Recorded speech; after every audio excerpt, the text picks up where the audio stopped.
it's unclear. He's still trying to figure out what's happened. He's a little disoriented. Ava, who's handcuffed in his town car, steals it and speeds away. She's as slippery as an eel, that one. It's like Wile E. Coyote, right? Trying to get her. No prison can hold me. Yeah. So, like George Clooney's character in Out of Sight, right? That's right. Well, she didn't have to climb out of like that Shawshank sewage tube, right? Yeah, exactly.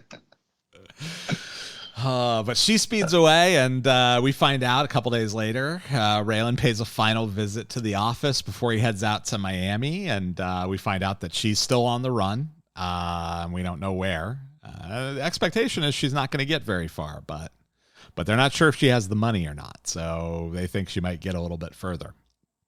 And we get a goodbye scene with Art.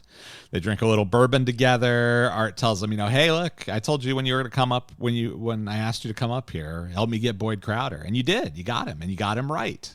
And it was justified. And then you have a goodbye with Tim, where Tim, acknowledges that Raylan hasn't been the best desk partner, but also says that he just hopes the new guy can keep up, whoever it is. And Raylan gives him a copy of a well-worn copy of The Friends of Eddie Coyle as a parting gift. We've talked about this book before on the show. Mm-hmm. Certain plot elements have been directly lifted from the book. What I didn't know, and I don't think we mentioned this before, that's Elmore Leonard's all-time favorite book, actually. So he credits that book with his decision to change from writing Western stories, because he wrote dime store Western novels primarily early in his career. And he changed after reading The Friends of Eddie Coyle. He started to write crime novels, and that's how we ended up with Justified and Out of Sight and Karen Sisko and Raylan Givens and all these characters. So. Okay. The very inspirational book, and a nice little nod to the creator there as well of the universe. So, and then on his way out, he passes Rachel, who barely gets a goodbye, which is kind of a bummer, I thought, but comments on his new hat, and he's wearing Boon's hat now, and he says, tried it on and it fit, just like he had said before.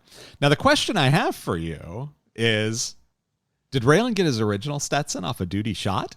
Because that's what he says about his original Stetson too. It's like, hey, I tried it on and it fit. Did he pick it up from a dude that he killed and put that hat on and it fit? Yeah, I don't know. That's a good question. That's an interesting little mythology, isn't it? It's like, oh, that would be something else. I would like to, give me a prequel that shows how. Is there any reference to it in the? Well, because you read, I don't know if you read all of the books that he's in, but I wonder if it's in there. There's no reference to it in the books. No. Interesting. Okay. Huh.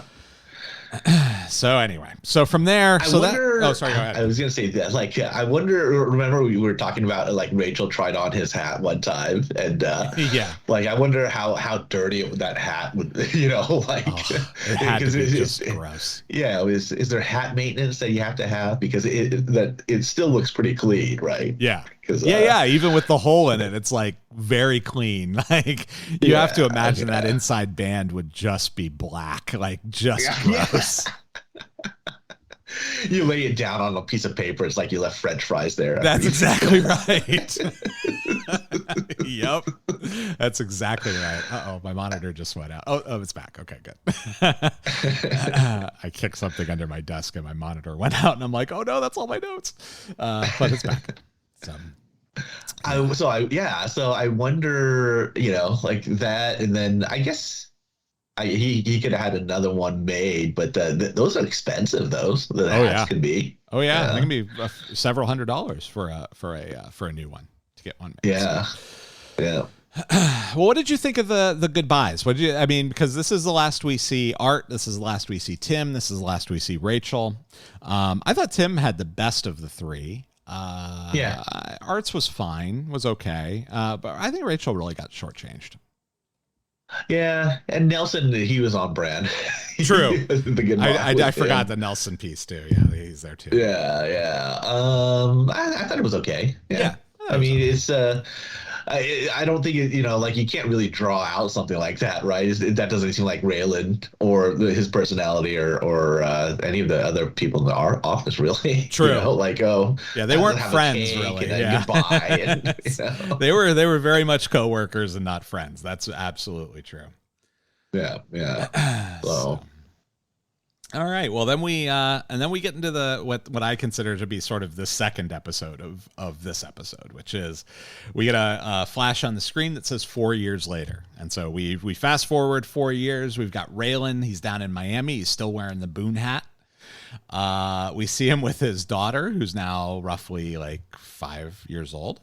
And she's at the playground. He seems like a pretty good dad. Winona and Raylan have a great parenting relationship. Like, she's with this other dude, but like they get along. They're parenting her well. They're scheduling well. Everything's it's very adult for those two. So it's pretty impressive to see that they have this really good relationship. We do have a of course our word of the week. You use your tongue prettier than a $20 whore. Which is punk this week, because that's what Winona's husband, boyfriend, whoever calls Willa. Calls her punk, which Winona says is short for punkin. And Raylan says, hey, you know what I deal with all day? I run into punks all the time. And so let's talk about what that definition of punk means. Punk, noun, a worthless person is the dictionary definition of punk. And then parens often used as a general term of abuse. So that's what Raylan hears. What Willa hears is punkin, and not the only punkin reference we're going to get in this episode, actually. But yeah, look, Raylan's a good dad, and they have a good co-parenting relationship. He's partnered up with I forget the actor's name there in Miami, but the guy who played Champ Kind in Anchorman. Whammy. but yeah, he's partnered up with him and working well, and wearing a Miami Marlins t-shirt in the Miami office, just in case we weren't sure where it was taking place. Finds a note on his desk from Rachel Brooks, who happens to be the new chief of the Seattle office. And in that envelope, there's a newspaper clipping that has a photo of Ava in it. And it turns out she's in Lebec, California, which is bear country between LA and Bakersfield. So that's up where near where you grew up, right? Yep. Well, it's I was further north, like in the Yosemite, Fresno area, but it's like just in the mountains, going through what's it called? Like when you're trying to get to Bakersfield. Yeah. So So inland from Solvang and Los Olivos, if you guys know Southern California wine country, or Sideways at all. If you saw Sideways, it's inland from where Sideways takes place. Yeah, it's very, it looks exactly like Southern California. The mountains and stuff. It's very, And for once, we're authentically shooting where something is taking place. Exactly. I mean, they use the same background to pretend it's Kentucky, but yeah. Exactly. But that's the way Southern California looks. My note here says, the first time California geography has made sense for this show. But, But can you imagine them trying to paint a blue grass like in LA or something like that? I know.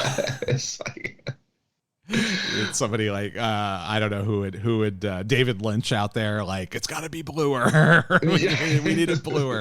And then he's just like, fuck it, I'm going to shoot it in black and white anyway. I know. But yeah, so he finds Ava on a ranch there in Lebec, California. He knocks on the door and she opens it, and she's standing there. She's got her hand on a shotgun or a rifle, and she suggests that they go for a walk and talk, and they do go for a walk and talk. And there's a few things that happen in this conversation, but I have a clip of a little bit of the conversation about how Raylan found her. How did you find me? A junior deputy in the Seattle office, scouring local newspapers west of the Continental Divide. Saw someone looked maybe could be you in the background of a newspaper picture about a pumpkin patch. Shouldn't have gone there. Pumpkins were expensive, even for California. The one I bought had rot.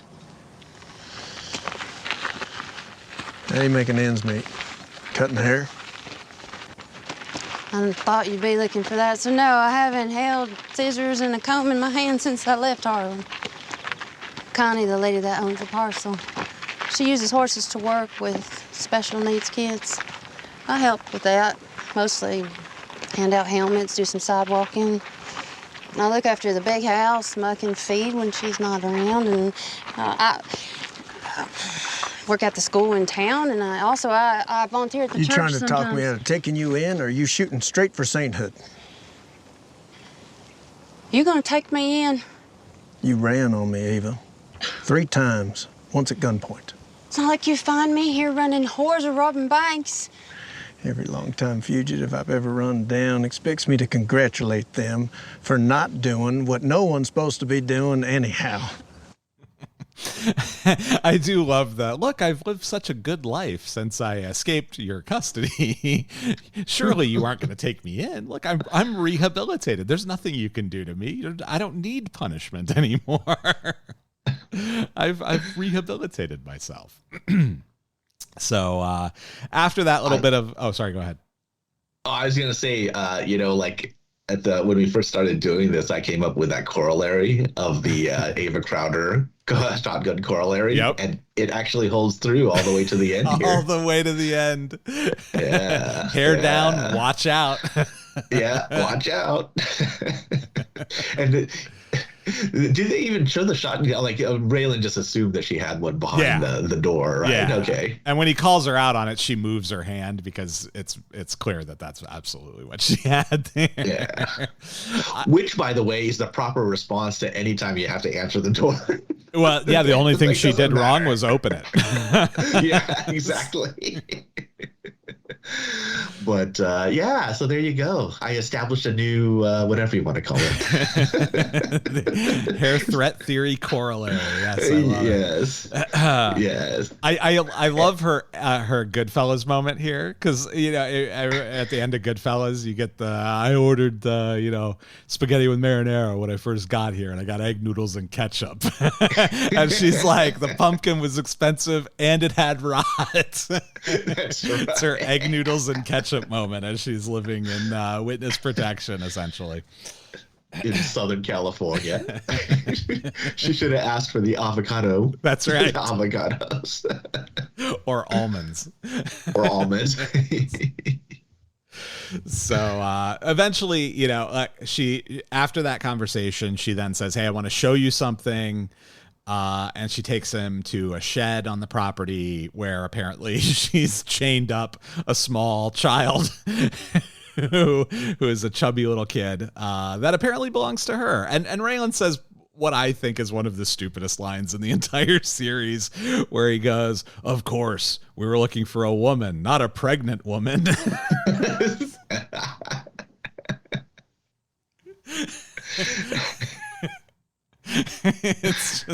It's like, of course you were. Yeah. Yeah. Everybody's facial appearance and hair appearance and everything else changes when they get pregnant. We all know that. Yeah. You should have said, oh, is he mine? Whose is he? No. The kid came out with the collar buttoned up to his chin so you could know exactly whose child he was. With a bolo tie. Yeah. He just didn't have the watch on a chain. That was the only thing missing. Right. He's born with a button-up shirt and a black vest, and his hair is just like crazy, super crazy in all directions. In that shed, there's like a bar. Coal miner pictures on the wall. Yeah. So that's Boyd's kid. It's Zachariah is his name, and Raylan